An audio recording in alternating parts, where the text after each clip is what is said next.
E se no momento em que você participou da última Santa Ceia, Jesus estivesse te observando bem de perto? E se você acreditasse que estava tudo certo, mas ele enxergasse algo que ninguém mais viu, algo oculto, mas que diante do céu, gritava como um alarme? Foi exatamente isso que aconteceu comigo. Meu nome é Deborah Williams, tenho 67 anos e vivo em Richmond, Virgínia. Talvez por causa da minha idade, você imagine que eu já tenha vivido tudo o que havia para viver com Deus, que depois de tantos anos dentro da igreja, nada mais pudesse me surpreender.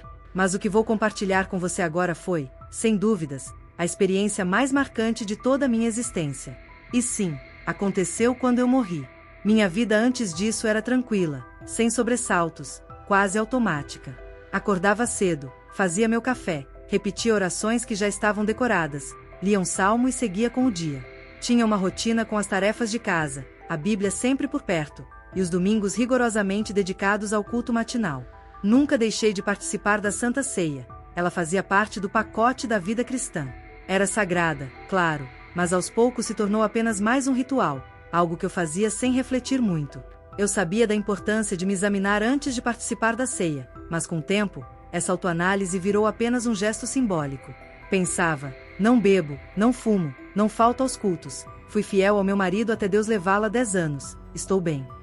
Aos olhos humanos, sim, mas os olhos de Deus veem diferente. Dentro de mim, existia algo que eu nunca tive coragem de expor, uma mágoa antiga, uma ferida mal resolvida, um ressentimento camuflado de opinião sincera. Julgava as pessoas em silêncio, enxergava falhas com um olhar crítico, ainda que minha boca não dissesse nada. Meu corpo estava na igreja, mas meu coração não. Eu era como Marta, sempre ocupada, mas distante da presença.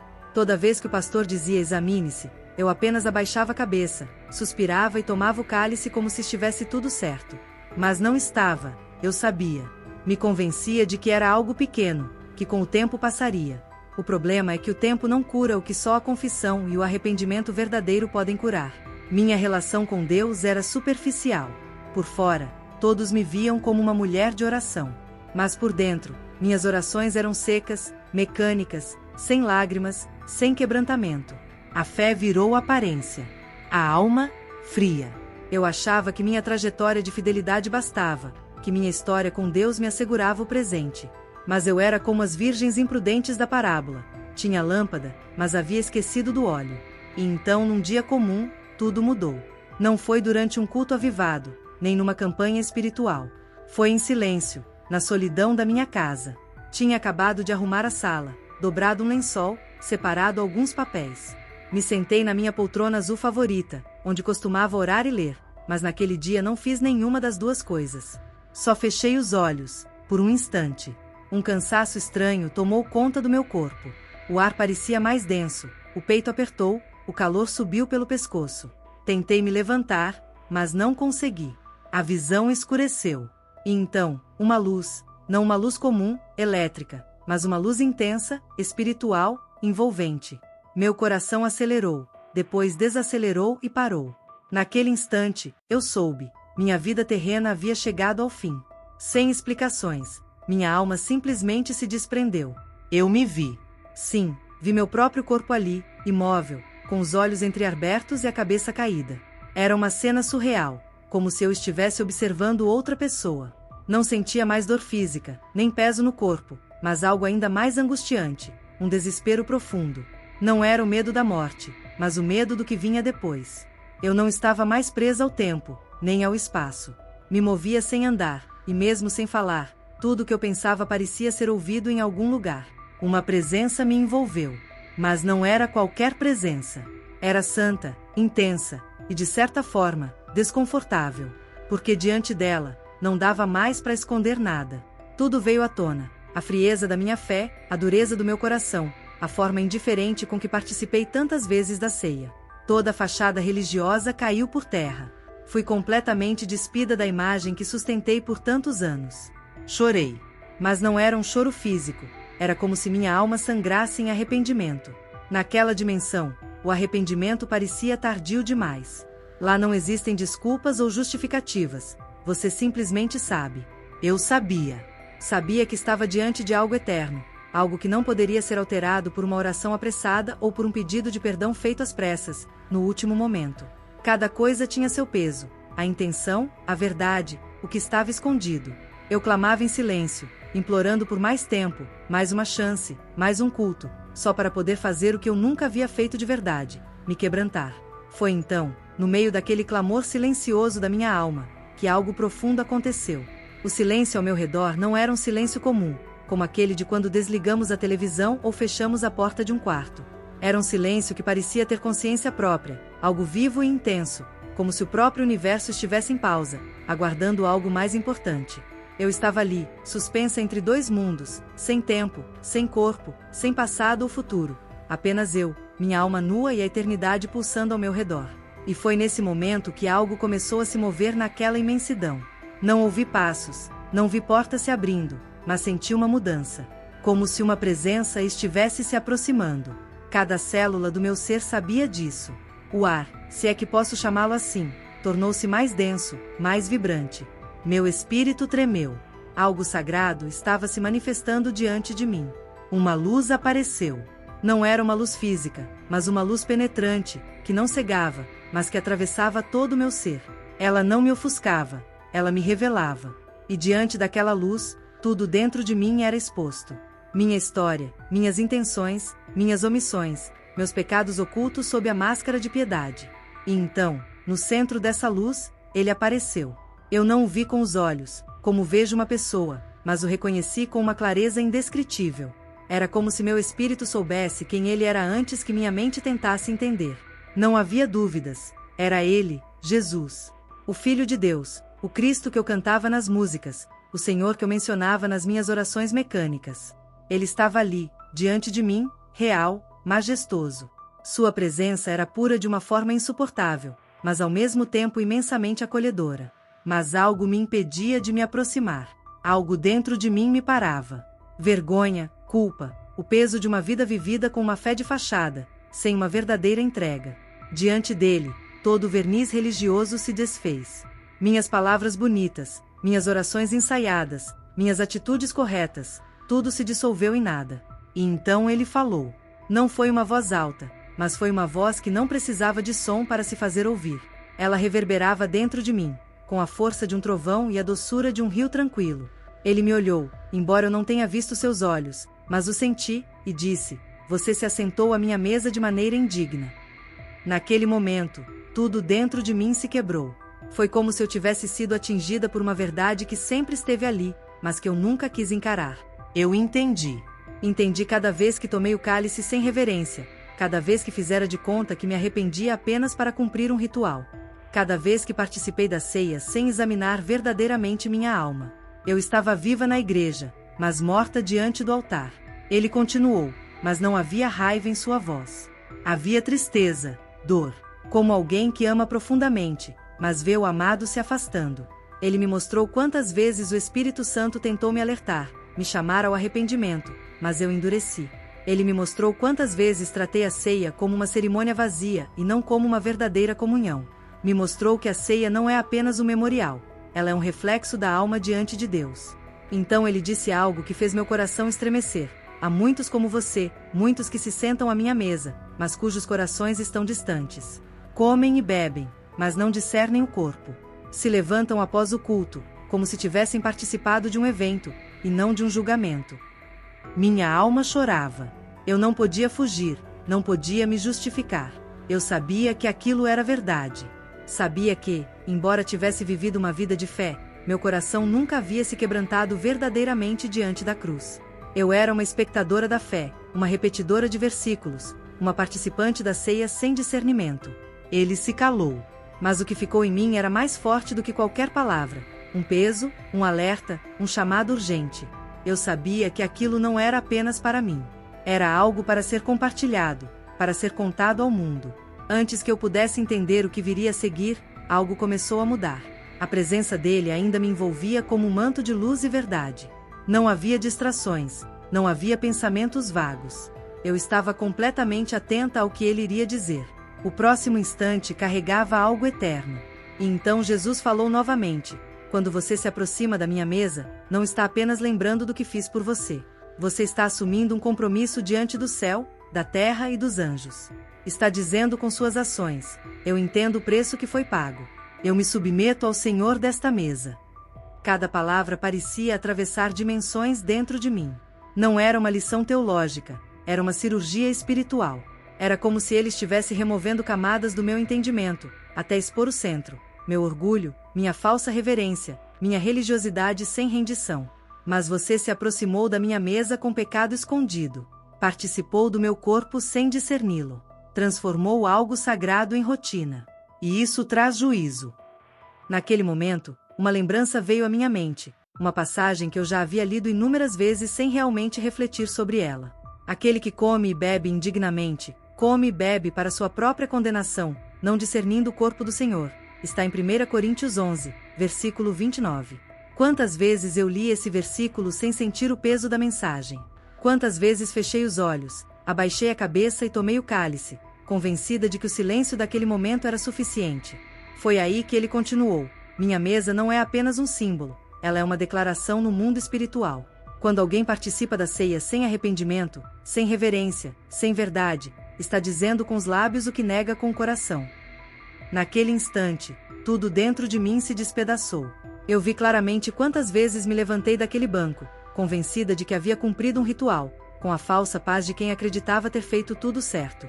Vi quantas vezes pensei que apenas estar lá, com roupas adequadas, semblante sério, olhos fechados e mãos postas, era o suficiente. Mas ele olhava o meu coração. Você não me traiu com palavras, Débora, ele disse. Você me traiu com a frieza, com a indiferença, com a religiosidade, com a autopiedade. Você guardava mágoas enquanto dizia estar em comunhão. Você julgava os outros enquanto se sentava à minha mesa, como se estivesse limpa. Eu chorei, mas não era uma dor física, nem emocional. Era uma dor existencial, um quebrantamento que só pode surgir quando toda mentira cai por terra. E ali, naquele momento, não havia mais mentiras. O que me surpreendeu foi o que ele disse depois. Eu não te trouxe aqui para te condenar. Te trouxe para te acordar. Aquela frase foi como um sopro de vida, pois mesmo diante da minha falência espiritual, depois de tudo que ele me revelou, havia misericórdia. Ele me mostrou que a ceia não é apenas um memorial sem vida. Ela é um altar, um lugar onde o sangue ainda clama por arrependimento, onde o pão ainda representa entrega, rendição e o novo nascimento. E ele me disse: volte e diga a eles que a ceia não é um ritual, é um espelho. Muitos estão vendo uma imagem distorcida de si mesmos. Estão se enganando, achando que a aparência é suficiente. Mas eu não vejo como o homem vê. Eu vejo o coração, e onde não há temor, não há aliança. Eu percebi, com total clareza, que a ceia não era sobre mim, mas sobre ele. E a única maneira de me aproximar da mesa era com o coração quebrantado, com a alma exposta, com os joelhos dobrados. A ceia não é para os perfeitos, mas para os arrependidos. Jesus me fez ver que não é o erro que nos condena, mas o orgulho que nos impede de confessá-lo. E ali, naquele lugar entre a eternidade e o tempo, eu entendi que a maior prisão espiritual não é o pecado evidente, mas o pecado disfarçado de religiosidade. Eu sabia que precisava voltar. Sabia que minha missão ainda não havia terminado. Então algo começou a mudar novamente. A sensação era como se fosse puxada de volta por um fio invisível, uma força que me arrastava sem dor, mas com um peso difícil de descrever. Aos poucos a luz intensa foi se apagando, ou melhor, se afastando, como se o céu estivesse se fechando lentamente atrás de mim. Então ouvi um som distante, algo como um bip contínuo, e senti um forte cheiro de álcool e remédio. Com dificuldade, abri os olhos. As luzes do hospital me cegaram por um momento. Estava deitada, conectada a aparelhos, com sensores no peito. Um tubo estava em meu nariz e uma enfermeira estava ajustando algo ao lado da cama. Ela me olhou surpresa e correu para chamar o médico. Eu havia voltado, mas algo em mim estava diferente. Meu corpo estava ali, cansado e frágil, mas minha alma ainda permanecia no lugar onde havia estado com ele. Era como se meu espírito não coubesse mais na minha própria existência. Fiquei em silêncio. Muito silêncio.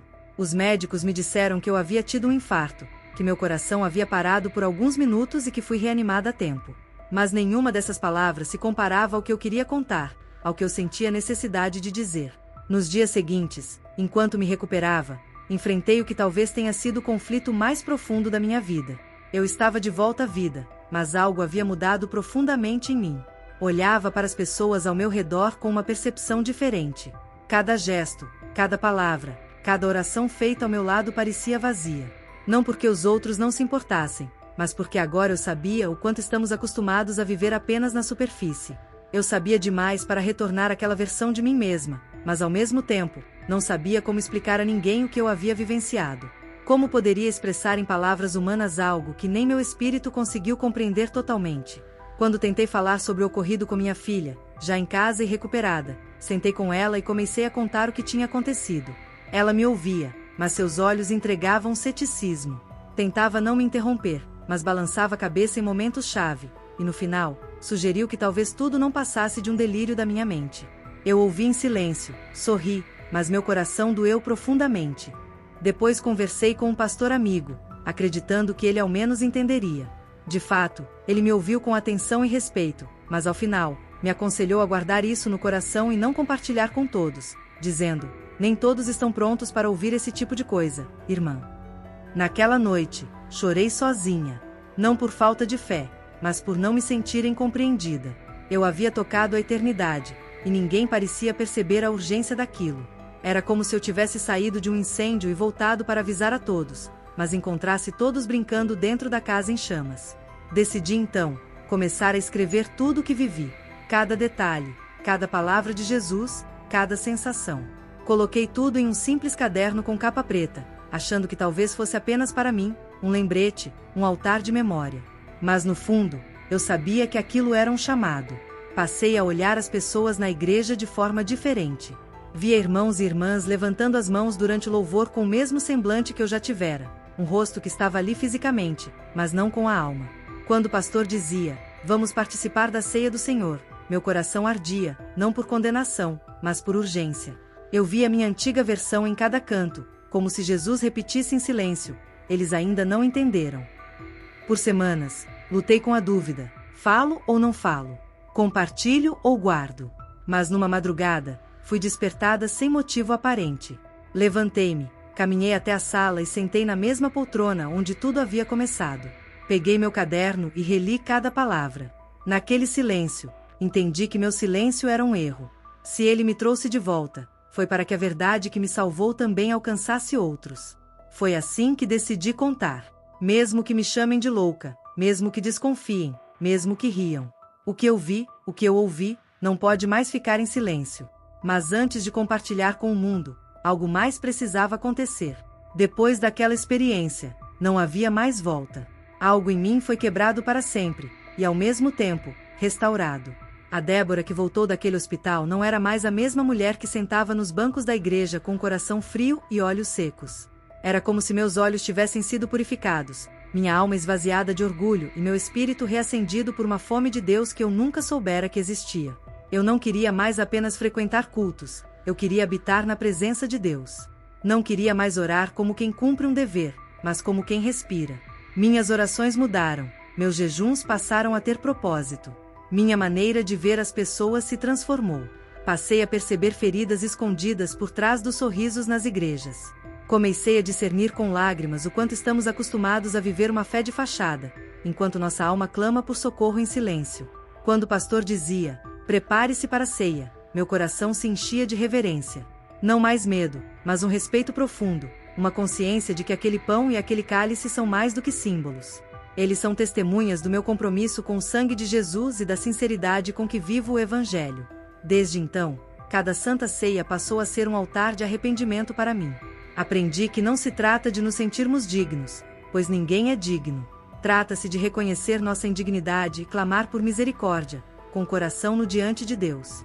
Hoje compartilho minha história porque entendi que ela não é apenas minha, é um aviso, um chamado, um grito espiritual para acordar aqueles que vivem o mesmo que eu vivi. Se você ouviu até aqui, talvez o Espírito Santo esteja tentando te mostrar algo. Talvez você tenha se acostumado com uma fé superficial, talvez esteja carregando mágoas, julgamentos ou hábitos ocultos e ainda participa da ceia como se nada estivesse errado. Mas o céu vê. Jesus, o Senhor da mesa, continua observando cada coração que se aproxima. A ceia não é um simples momento bonito do culto. É um momento de decisão eterna. E se eu estou aqui hoje, é porque Ele me deu uma segunda chance. Você não precisa passar pela dor da morte para despertar. Você pode começar agora, ainda há tempo. Ainda há misericórdia. Abrace esse chamado, rasgue seu coração diante de Deus e volte ao primeiro amor. Muito obrigada por assistir até aqui. Não se esqueça de se inscrever no canal e ativar as notificações para não perder nenhum testemunho. Nos vemos no próximo vídeo.